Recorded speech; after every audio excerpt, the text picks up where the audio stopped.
آج کی ڈیبیٹ میں چونکہ ہم بات کرنے والے ہیں ڈز گاڈ ایگزسٹ کے ٹاپک پر، تو یہ ایک ایسا ٹاپک ہے جس کے متعلق کوئی بھی ڈیسیجن لینے کے لیے الگ الگ اسٹینڈرڈز ہو سکتے ہیں. لہٰذا ڈیبیٹ کے شروع میں یہ ضروری ہے کہ ہم یہ جان لیں کہ آج کے اس ٹاپک میں کون سا اسٹینڈرڈ صحیح ہوگا اور کون سا غلط ہوگا. سب سے پہلا اسٹینڈرڈ جسے میں سمجھتا ہوں کہ ہمارے ریسپیکٹڈ جناب جاوید اختر صاحب بڑی تیزی کے ساتھ اس کی طرف لپکیں گے، وہ ہے سائنس. جبکہ سائنس در حقیقت خدا کے ایگزسٹنس کو ڈائریکٹلی ثابت کرنے یا اس کے ایگزسٹنس کو ڈینائی کرنے کے لیے اسٹینڈرڈ نہیں بن سکتی. اور اس کی وجہ کیا ہے؟ یہ میں نہیں کہہ رہا، یہ وہ لوگ کہہ رہے ہیں جو سائنس کے ایکسپرٹس ہیں. نیشنل اکیڈمی آف سائنس کہتی ہے science doesn't have the processes to prove or disprove the existence of God. Why? کیونکہ سائنس کا تعلق امپیریکل ایویڈنس سے ہے اور امپیریکل ایویڈنسز کا تعلق ہمارے نیچرل اور فزیکل ورلڈ سے ہے، جبکہ گاڈ نان فزیکل اور سپر نیچرل ریالٹی ہے. لہٰذا نان فزیکل ریالٹی کو آپ اس ٹول کے ساتھ نہیں چیک کر سکتے جس کا کام فزیکل ریالٹی کو تلاش کرنا ہے.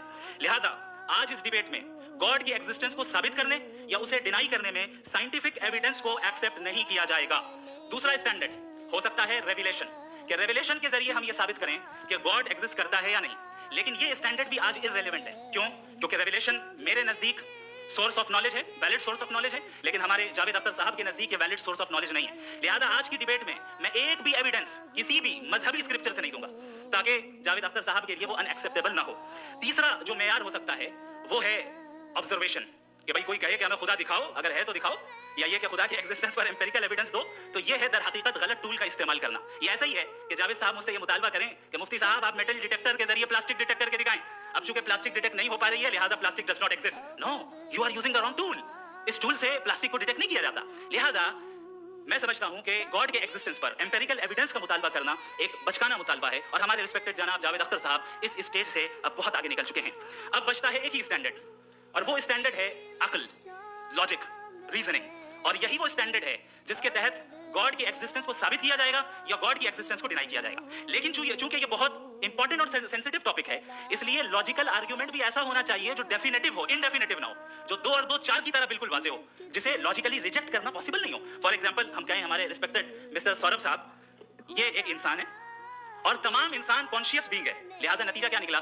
ہمارے سوربھ صاحب بھی کانشیس بینگ ہے. کیا یہ انڈیفینٹ آرگیومنٹ ہے یا ڈیفینٹ آرگیومنٹ ہے؟ یہ ڈیفینٹ آرگیومنٹ ہے. یہ 2 اور 2 کی طرح واضح ہے، اس میں کسی طرح جو ہے لاجیکلی اس کو ریجیکٹ نہیں کیا جا سکتا. تو اگر آج ہمارے جاوید اختر صاحب ایسی کوئی عقلی دلیل اور لاجیکل ایویڈنس دیں خدا کے نہ ہونے پر جو ڈیفینٹ بھی ہو، تو میں یہ اعلان کرتا ہوں کہ یقیناً میں اس ایویڈنس کو قبول کروں گا اور اس پر غور کروں گا. لیکن ساتھ میں یہ بھی اعلان کر دیتا ہوں پریڈکشن کے طور پر کہ ایسا کوئی ڈیفینٹ آرگیومنٹ کوئی نہیں پیش کر سکتا.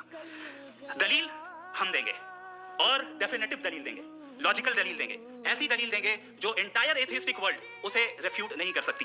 چلیں اب ہم ایک ایگزامپل سوچتے ہیں، ایک سیناریو، سمپل سیناریو. تمام آڈینس سے گزارش ہے، ہم اور آپ ایک آئسولیٹڈ آئیلینڈ پر ہیں، ایسا آئیلینڈ جہاں پہ ہم سے پہلے کوئی کبھی نہیں گیا. چلتے چلتے آپ کے سامنے اچانک آپ نے دیکھا ایک پنک کلر کی بال پڑی ہوئی ہے. سب سے پہلا سوال آپ کے ذہن میں کیا آئے گا کہ یہ بال یہاں کیوں آئی، کیسے آئی؟ یہ پنک کلر کی ہی کیوں ہے؟ کوئی اور کلر بھی ہو سکتا تھا.